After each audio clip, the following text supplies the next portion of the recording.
یہ علم جسے کہیں علم الکتاب کہا گیا ہے،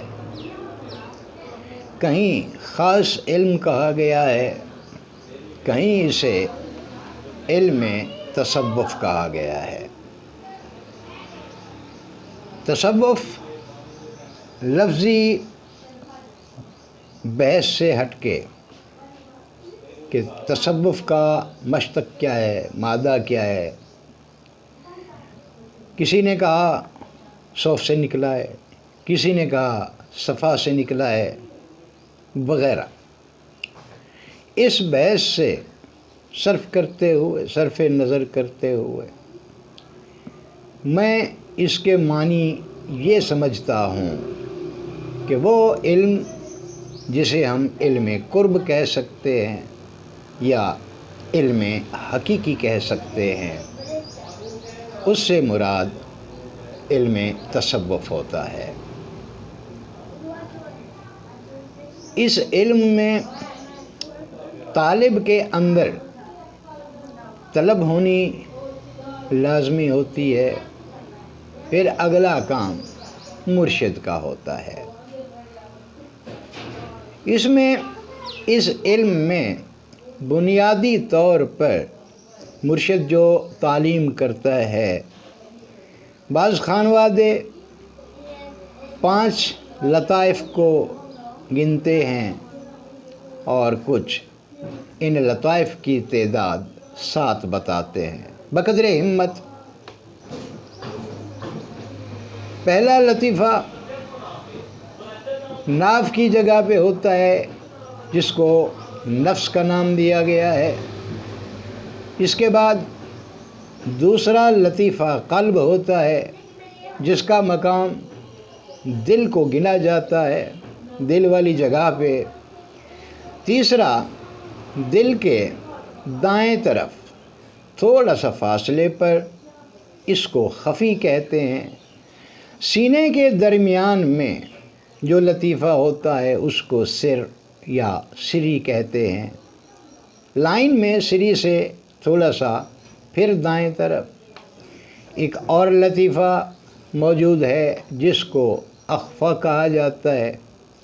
اس کے بعد بالکل دائیں سائیڈ پہ روح کا مقام گنا جاتا ہے، اور 7واں لطیفہ جو ہے جس کو انا کہتے ہیں، کوئی سامنے پیشانی میں اس کی جگہ بتاتا ہے اور کوئی سر کے پچھلے حصے میں۔ یہ 7 لطائف یا جزے بھی ان کو کہا جاتا ہے۔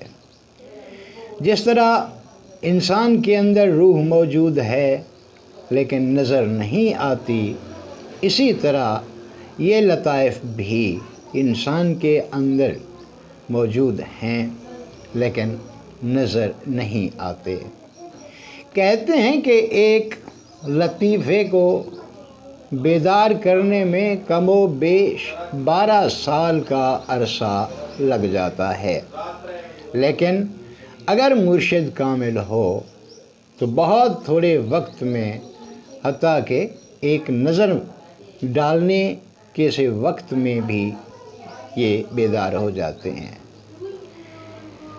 ہر لطیفہ جب بیدار ہوتا ہے، مثال کے طور پر نفس، تو جب یہ بیدار ہوتا ہے اس کے لیے جو شرائط مقرر کر دی گئی ہیں، بتائی گئی ہیں، وہ یہ کہ ظاہری طور پر شریعت کی مکمل پابندی، عقل حلال، صدق مقال، کم سونا، کم کھانا، کم بولنا، دوسرے کو تکلیف نہ پہنچانا، اور ساتھ میں پہلے کلمے کا ورد اور تصور ناف کی جگہ پر یہ کہ یہاں اللہ لکھا ہوا ہوتا ہے۔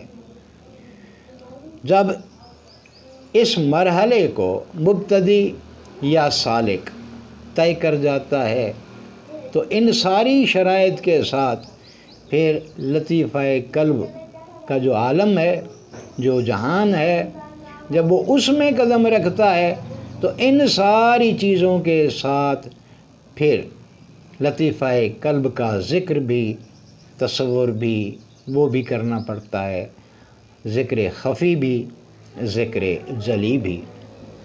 اس کے بعد خفی کو بیدار کیا جاتا ہے، پھر سر یا سری کو، پھر اخفا کو، پھر روح کو، اور پھر انا کو۔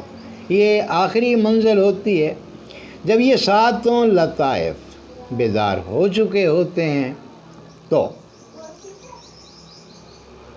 پھر انسان اس مقام پر پہنچا ہوا ہوتا ہے کہ خود امامش، خود مقتدی، با خود نماز، سب کچھ وہ آپ ہی ہوتا ہے۔ جو ہی کوئی لطیفہ انسان کے جسم کے اندر بیدار ہوتا ہے تو پھر وہ لطیفہ اسی انسان کی شکل و صورت اختیار کرتے ہوئے اس کے جسم سے الگ ہو جاتا ہے۔ کہتے ہیں کہ پھر اگلا لطیفہ بیدار ہو، پھر اس سے آگے والا، پھر اس سے آگے والا، تو جو بیدار ہوتا جاتا ہے وہ انسان سے، انسان کے وجود سے، انسان کے جسم سے الگ ہوتا جاتا ہے۔ پھر کوئی کہیں قبرستان میں، کوئی لطیفہ کہیں کسی جنگل میں، کوئی لطیفہ کسی شیخ بزرگ کامل کے مزار پر، اور کوئی لطیفہ کعبۃ اللہ یا روضہ انور پر حاضر ہوتے ہیں۔ باطن میں اپنا جو ورد ہے وہ جاری رکھتے ہیں، تصور بھی جاری رکھتے ہیں، اور اس سارے ورد تصور کا جو ثواب ہے وہ اس شخص کو پہنچتا رہتا ہے جس کا وہ لطیفہ ہوتا ہے۔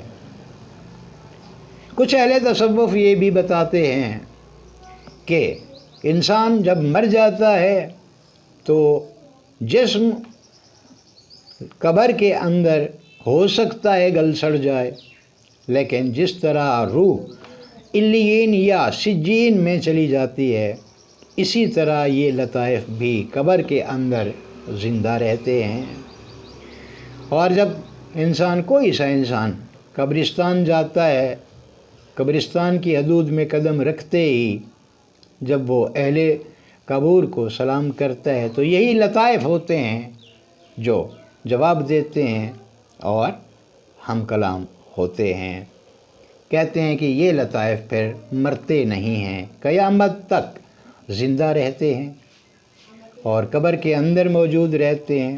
یہی لطائف اگر وہ کسی کامل فرد کے ہوں، شیخ کامل کے ہوں، تو لوگوں کو فیض بھی پہنچاتے رہتے ہیں انہی لطائف کے ذریعے۔ مشکل سی باتیں ہوں گی، اس کے بعد پھر جب ہم ابتدا کریں گے لطائف کی بیداری کی طرف تو پھر بات سمجھ میں آ چکی ہوگی، آسانی رہے گی۔ اس راہ پر جس کو راہ سلوک کہا جاتا ہے، جب انسان قدم رکھتا ہے اسے سالک کہتے ہیں۔ کسی بھی اسم کے، آیت کے یا کسی اور چیز کے ورد کے بعد جب اس اسم کی تجلی کا نزول شروع ہوتا ہے سیدھا قلب پر، تو بعض اوقات باہمت لوگ اس تجلی کو قبول کر لیتے ہیں، اور بعض افراد میں اس تجلی کو قبول کرنے کی صلاحیت نہیں ہوتی، تو ان کے دل کا یا دماغ کا شیشہ جو ہے وہ تڑخ جاتا ہے۔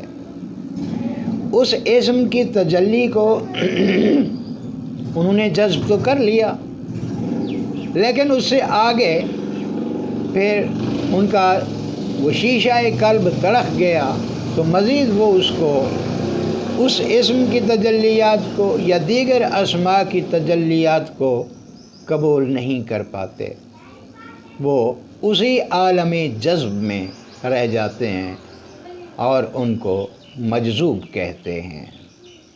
جو تجلی کو قبول کر گیا وہی مقبول کہلاتا ہے، اور جو بھی مقبول ہوتا ہے وہی پوری کائنات میں پھر محبوب قرار پاتا ہے۔ یہ سمجھ لیں کہ یہ مختصر سا تعارف تھا اس علم کا۔ اس کے حدود و قیود کا دائرہ جو ہے انسان تصور بھی نہیں کر سکتا کہ کہاں تک ہوتا ہے۔ اس میں مشاہدے ہوتے ہیں، مجاہدے ہوتے ہیں، اور ان مراحل کو طے کرتے ہوئے انسان اپنے اصل مقام کو پا لیتا ہے، وہی مقصود کائنات ہوتا ہے، اور پھر وہی محبوب کائنات بھی کہلاتا ہے۔ باقی انشاءاللہ آئندہ